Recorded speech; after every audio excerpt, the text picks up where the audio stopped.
Greetings and salutations, my geeky and psychedelic patrons. Welcome to the final episode of Season 1 of We Got Nothing Blue. After this episode, in about a week, I will give one last shout out to all the people who have supported us. And with that being said, I am your host, the psychedelic wonder of the Northeast, Catalyst Jost. And I am here at this time with a very special guest. He has been a part of life on Saturn since before even I was on board. He is a great voice actor. He always brings good energy and vibes to a lot of the productions and work we do here at Life on Saturn Productions. Please help me welcome the one, the only, Joshua, aka Saeed. Burbo. What's good, my dude? Howdy. How have you been, brother? I've been pretty good. Can't complain. Living and enjoying. Yeah. I feel like the year's starting to pick up a little bit. We're starting to thaw out from a lot of the bad that had begun. And like the weather outside itself, a lot of the ice, a lot of the cold, a lot of the bitterness is starting to melt away. And it's giving way to brighter horizons and new beginnings. Heck yeah. I would say that, I wake up, not as much as in a fog. I can feel spring coming. I can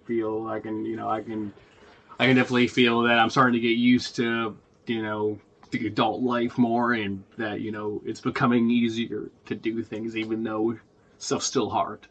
Yeah. What really helps, especially navigating the adult world, is having the support from good friends and, of course, people you deem as family.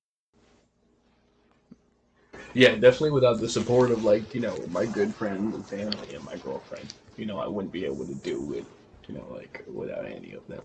Right, exactly. So tell me, since you are wearing those dope pajamas, since it is that time of year again, in the month of February, we're lending out some energy to Black Lives this month with Black History. And on that subject, tell me, out of the many diverse African American comic book characters, especially from that of Marvel or DC, what are some that stand out to you, villain and hero, that made you love comics? I probably have to say, really, the only first one I really had exposure to. Um, it wasn't a. I probably say the first one I had exposure to ever would have to probably be Static Shock. I never really, I lived in the middle of the country, and my parents didn't really like comic books that much, so I remember the only times I really read comic books was when I would go to Hannaford's and they were on a rack, and I would pick off one of the Batmans and I would read it while my mom was shopping, and then I'd put it back. And I remember Static Shock back in the day, really set the bar for diversity in the superhero world, and even in not even comic book, cartoons in general. I mean, you saw after that there were releases like the Proud Family on Disney and stuff like that. I would probably say, the Proud Family. Well, that's the thing. That's So Raven, and a lot of other black sitcoms that had come out at that time. My cousin named Scooter. My cousin Skeeter. Yeah, my cousin Skeeter. Yeah, the dude where his cousin was a freaking puppet. Yeah, exactly. Yeah. No, they had a lot of. There was a couple of different black sitcoms. Smart Guy. You remember Smart Guy? With the sister's brother. Oh yeah. He voiced Wade in Kim Possible. Actually, he voiced I forget his name, but he was he was a great, he's everywhere. Orlando Brown there. He was the voice of Fillmore, right? Yeah, he was Fillmore and Sticky. Sticky was on the Proud Family. Oh, Sticky, he was Dejanay's love interest. Yeah. And then he was Fillmore. Fillmore went so hard. I thought Fillmore was really cool when I was a kid. His first taste was definitely from Family Matters there. Yes, Family, him being 3J. and 3J's character being like, like this little kid from, the streets that was really smooth. And like, I remember that one of the first episodes he was in was like when Urkel was getting roughed up by these girls, and he was he was like going back and forth.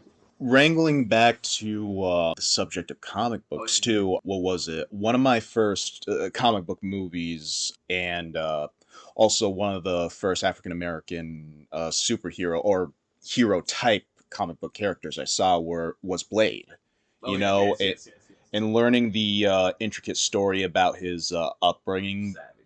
and the tragedy, and like just Blade went through a lot, and seeing Wesley Snipes bring that character to life was absolutely awe-inspiring. Well, also one thing I love about vampire anything, you can't be a vampire without pain. No facts. Like you couldn't just be a normal average Joe accountant, like had a good life, and then got turned to a vamp and then be a badass. Yeah, and I am curious to see how Mahershala Ali will bring his interpretation to the role. No, I'm really hoping, because Mahershala is a very well-rounded actor. In some ways, I feel like he's 10 times more talented than Wesley Snipes.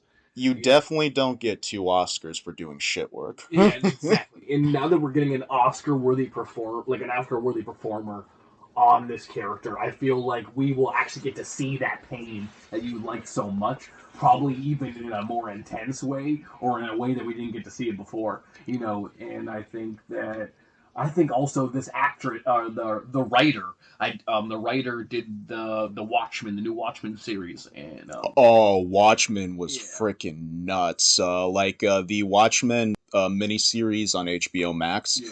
Freaking one of Regina King's best performances, in my opinion. Like, she is low key one of my most favorite actresses of all time. No, I remember I was in the car with my parents when we were driving somewhere for a wedding recently, and it was on NPR, and she was talking about that show, and she did all the stunts and fighting, only till like she had to do like flips and stuff. She's not young anymore either. She did all the fighting. That's badass. Yeah, she did all the training, and I was like, that is really that. And I love actors, and especially being a black woman in this world, and then especially being that character. I never actually really watched a lot, but I watched fight scenes from it. Because when you're on your nerd pages, they'll always be like this sick fight scene from Watchmen, or this, and then you'll like watch it and be like, damn, I'm gonna watch that, but then you never get to it. No, exactly. And what was it?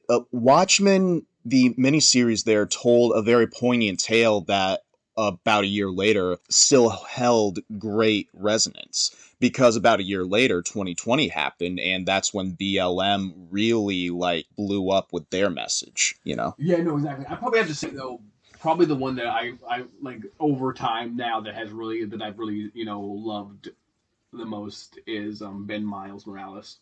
His character is extremely out of every superhero from the Marvel universe, I think Miles Morales is definitely the most like underutilized right now at the time, and that's why a lot more stories about him are blowing up with between Into the Spider-Verse and the latest Spider-Man video game. Oh yeah, no, exactly like the new Spider-Man video game. Personally, I kind of wish his origin actually was more like that.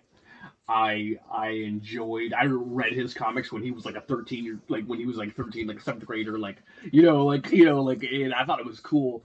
And he had to watch tapes of Pete to get better. He didn't have like really any instruction. He was a really kind of cool. He had a lot of cool powers, but I felt like they kind of undercut him a little bit. But then like later, he's gotten his, and the thing that pisses me off too is that Into the Spider-Verse was so cool, but Into the Spider-Verse literally is the lowest grossing Spider-Man movie of all time.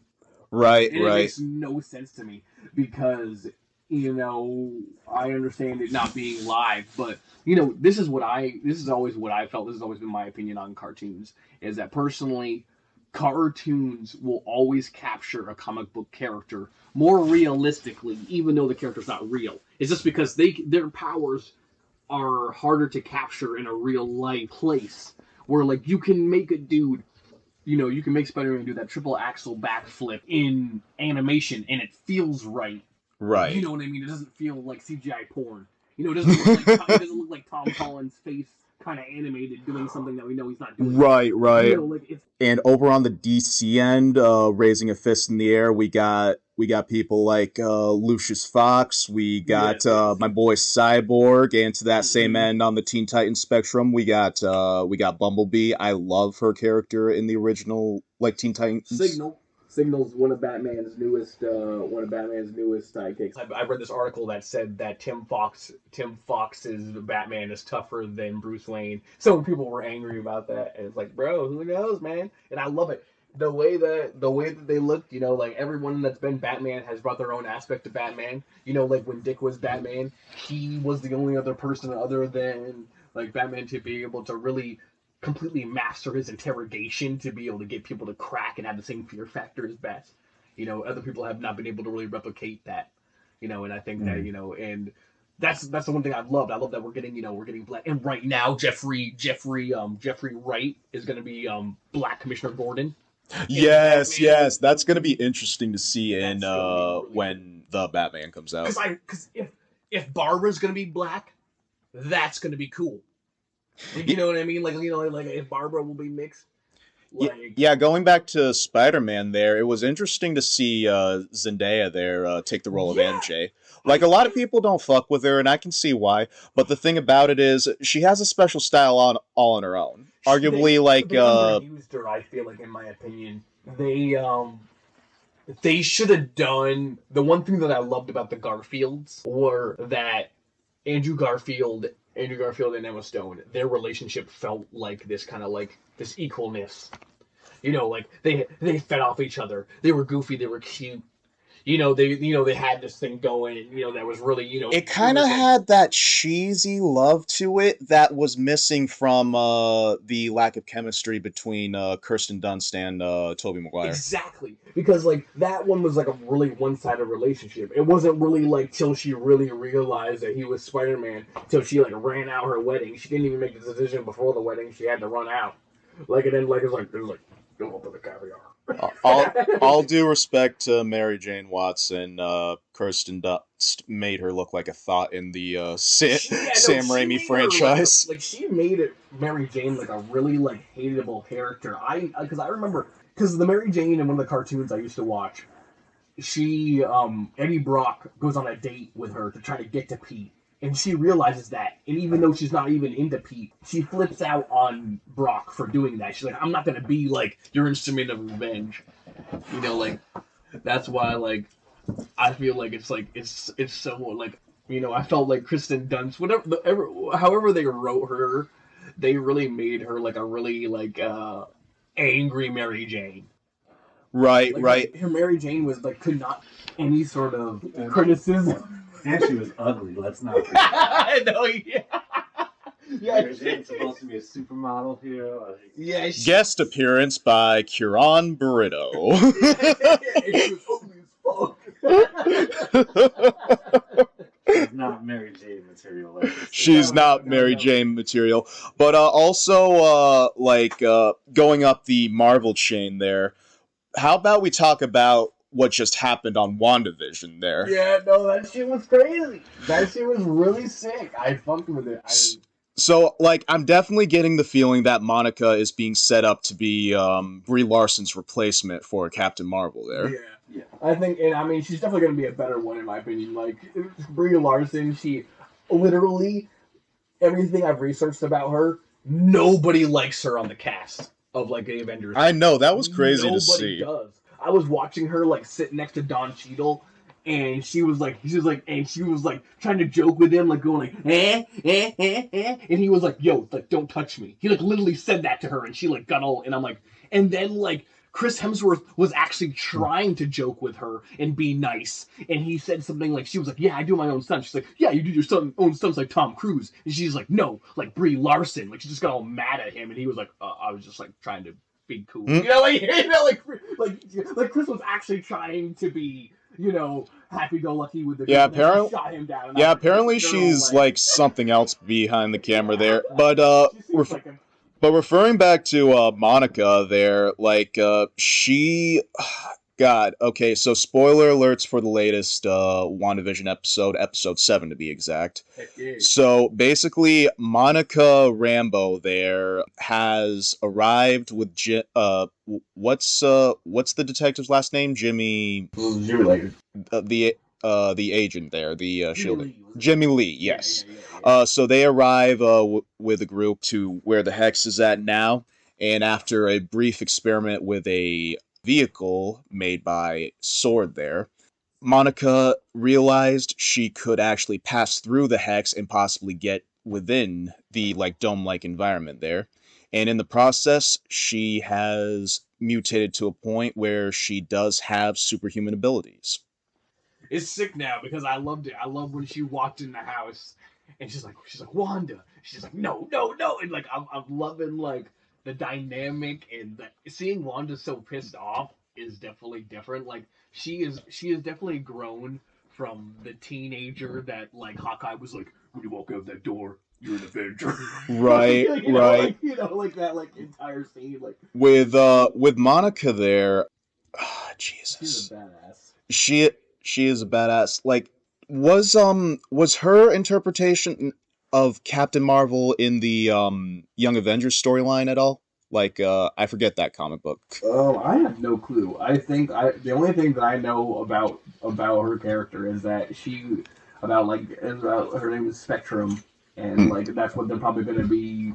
Okay. Like, and more Spectrum. Karan was telling me earlier about this team that was mostly black heroes that are called the Ultimates, and that she's probably going to be a part of, and that they might go into, and that would be a really cool storyline, especially with everything going on with like what you're saying. Like if we get an entire black group of heroes, and on that note, also, like, I am curious about how the actress who plays Shuri there will do fitting into Chadwick's doing Black Panther 2. Yeah, I think Chadwick's boots there. She will do fine. I feel like with how happy-go-lucky her relationship she has the charisma for it. Yes, but I feel like whatever version or whatever way they're going to make T'Challa go away or die or however, how happy she is, I feel like it's going to make a good transition for her to be dark and a more angrier, and to see her on a level of her like technology intellect, and she's gonna like, because I feel like her Black Panther is gonna be like superior Spider-Man. How like Doc Ock Spider-Man was way more advanced than Peter's. You know what I mean? Because she's gonna have all these tech and all this other stuff that T'Challa didn't. Yeah, What If's gonna hit a little differently when that episode comes out. Well, yeah, no. Yeah, because it has his actual voice from it. Yeah, that what if T'Challa was Star-Lord? Like, that's gonna be so cool. I think I'm gonna probably tear up a little bit. Oh my god. It's gonna be so interesting to see those what ifs. And then, like, they have Peggy, like, what if Peggy was Captain Britain? They're gonna have, like, a couple of different ones, like, and I love the animation. The animation for the cartoons look like it's gonna be really extremely good. Yeah, what is it? Marvel's gearing up, and it so far especially with WandaVision, we're looking at a decade of geekdom that is just gonna encapsulate the soul. No, exactly, because I'm the fact that literally like middle of March we're getting Falcon. Yeah, Bucky and Sam. Oh my God, yes. And also speaking of that, we're getting pretty much Black Captain America.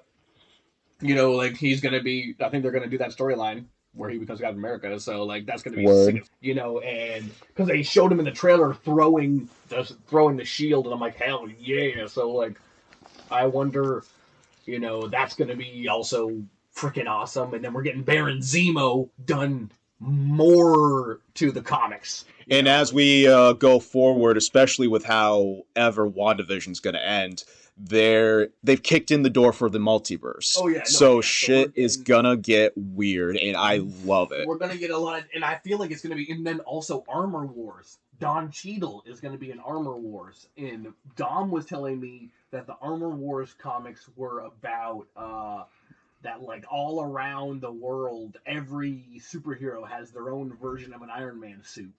That's like, weird. everybody does. So I was like, if that's what they're doing, like that would be so cool. All right, I fuck with that. Yeah, I you fuck know with what I that. mean? And of course, and the thing is, now that Tony's dead, Don Cheadle's gonna be the head of it. He's gonna be War Machine, and he's gonna probably have some like new tech. I mean, personally, when I was watching Iron Man, all I cared about was War Machine because he was the black guy. Like, I mean, I'm like absolutely like. I mean, I actually liked him more when it turned into John Cheadle. I did not like Terrence that much. Terrence, yeah. Right. He's like Tony, Tony. And on the subject of the weird and absolutely strange, this brings us into the final segment for season 1 of We Got Nothing Blue. Strange as fuck.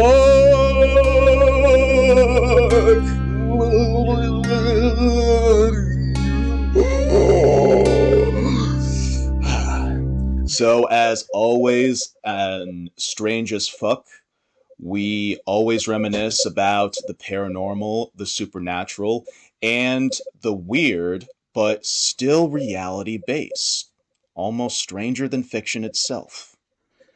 And today's subject, based off of a conversation I had with one of my friends last night, is that of stem cells.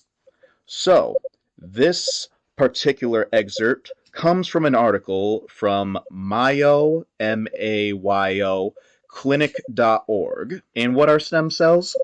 Essentially, stem cells are the body's raw materials, cells from which all other cells with specialized functions are generated. Under the right conditions in the body or a laboratory, stem cells divide to form more cells called daughter cells. These daughter cells either become new stem cells or self-renewal cells, or become specialized cells, where they have differentiation with a more specific function, such as blood cells, brain cells, heart muscle cells, and bone cells.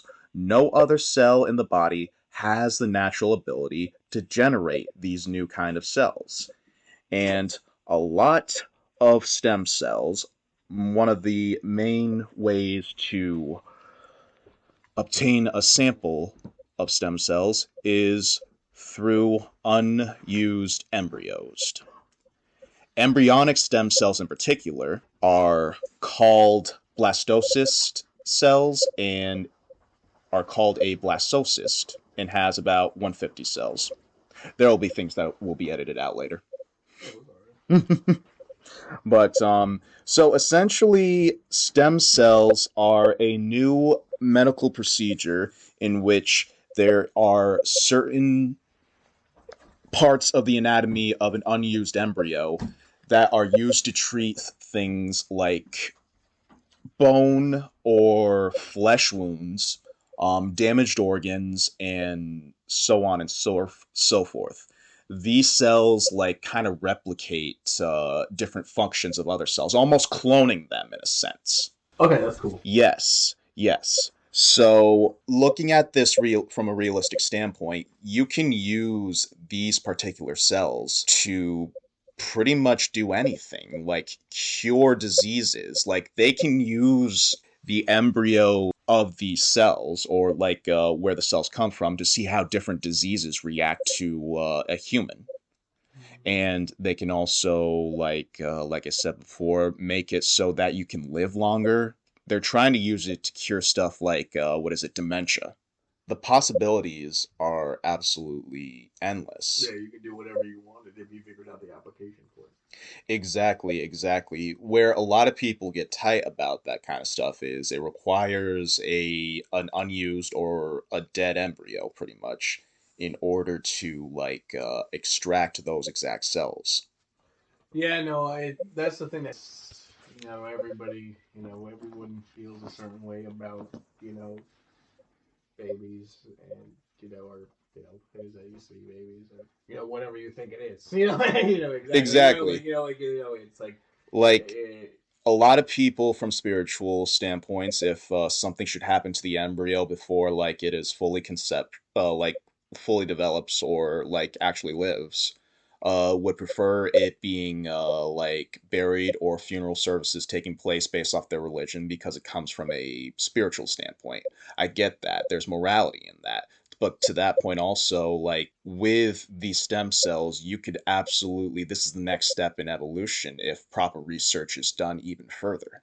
Yeah, no, it really reminds me of like kind of like how they made like Kurt Connors did the cross species genetics and like as lizard man to try to grow back his arm. He tried to use like a lizard DNA to like That's true, he did. to make himself grow his arm, and but like the concept of cross species genetics was like you could give a human, like a lionfish apparently has an ability that they can make their own stem cells, pretty much like recommand their own cells and repair things. And if you gave a human that ability, they could cure themselves of Parkinson's. Well, I mean, also look at how a starfish like regenerates when it loses a limb. Same, I believe the same thing goes for an octopus. And like this is almost like a next step in making humanity that much more superior as a species. Exactly, it would make us more on par with animals, but at the same time, with our intelligence, we would be even more superior. No, it's with our ambition, Josh, that this will probably not end well. Well, yeah, no, we're gonna make something's gonna happen, and then we're gonna. Well, like the idea of this can also spread to the idea of androids. There, Yeah, like the concept of androids. Yeah, it would be cool to make a human application or a human, because that's the thing that people are already doing. People are already making those really creepily hyper realistic sex dolls. Yeah, yeah. I mean, look how that's spread into fiction. Excuse me, it's getting to a point where it's not far out of the realm of reality now because what is it? The video game Detroit Become Human, where with all those androids there, that takes place in 2038. Yeah. Like, and realistically, like a lot of this research, especially like will be done more heavily nowadays based off of what Corona has done to the world and its psyche. We're trying to see if we can make ourselves stronger. We're gonna try to look for every solution possible. Yeah, exactly. I feel like at some point we will find a way to like. I don't think we'll ever achieve superpowers, but I feel like we will achieve a serum to get us there. A lot of people are afraid we'll create the next step in evolution and it's gonna squash us. Yeah, I mean, who knows? But I don't think we would create. I mean, I feel like if we would create the next step, somehow we would be able to adapt to. Well, I can also see people think like by retrieving these stem cells from like dead embryos and whatnot, like where will it end there? Like what else do we need to like keep justifying human existence? But the thing is that's hardwired into our DNA because man is an animal, sorry to say. Yeah. Mars, you cannot speak into the microphone. Leave my microphone alone. Por favor. Special guest appearance by Mars the Cat. How are you feeling today, Mars? That's summer. Oh yeah, it is summer. Oh, no wonder you're not speaking. Sorry, Cat. That is my bad. I was slowly just like looking through like slit eyes at the cat and. Poor kitty. I think what she was saying is she concurs that stem cell research can go many of ways, but it definitely could hold the keys to the future. I feel like in the long run, there's a lot of things that people are afraid to do because, it'll really show us, because half of all research that has been done in humanity has been for us humans to realize our own humanity or to make sense of to cope with our own mortality, honestly. To deal with the world. So who knows, what this could be. I mean, you never know. Because personally, just because we don't have these abilities doesn't mean that we are not going to. Because we have adrenaline. Adrenaline, I feel like, is a key to a lot of things. And the human anatomy is constantly evolving in and of itself. But on that note, folks, between stem cell research, black history, and the world of comic books, Flat out, folks, we got nothing. I would like to thank Josh for being the final guest here on We Got Nothing Blue, as well as all the hard work he has done for us here on Life on Saturn. And if you would like to follow more of what Josh has in store for the channel, Josh, how would you like people to follow you, if at all? Right now, I mean, I don't really have much of a platform because I've always been mostly an actor for Life on Saturn, so I haven't really been much of a creator yet. So I mean, most of the time, you can follow me on Facebook. If I post a lot of nerd stuff. I'm a nerd hub for a lot of things. He has some dank nerd memes. Yeah, yeah. I'm He really, truly does. I love those. And if you would like to see what I personally provide, please follow me at Catalyst Jost. And if you also want to see what other future projects we have here on Life on Saturn, please follow Life on Saturn Productions on Facebook, on Instagram, subscribe to YouTube on the channel Life on Saturn Productions, and click on that subscribe button, and leave a comment down below. Greetings and salutations, my geeky and psychedelic patrons. DJ here, aka Catalyst Jost. Just wanted to wait till the end of this podcast to give you guys a proper send-off for Season 1 of We Got Nothing. So first and foremost, I want to deeply thank all of the subscribers here for Life on Saturn Productions, especially the new ones we amassed since the inception of We Got Nothing started. And I would also love to extend a thank you to every single one of the guests that I chose for my section of We Got Nothing, as well as all the esteemed guests that Ahan chose for his section of the podcast. Thank you guys for the lovely conversations. Thank you just for being such interesting people, for real. And also, with all that in mind, I also want to extend the most loveliest of thank yous to Saturn Lunar Nova, Vita Ensign Saturno, and more importantly, my boy Ahan Ozzy Seal, aka Papa Han himself. If you would have said that about a year ago, about a year ago, that we would be doing a podcast, I would be saying, the hell are you talking about? And more importantly, what's a podcast? Up until last year, I've heard of podcasts, but I never really took the time to listen to them and get more involved in them. And now we're making one.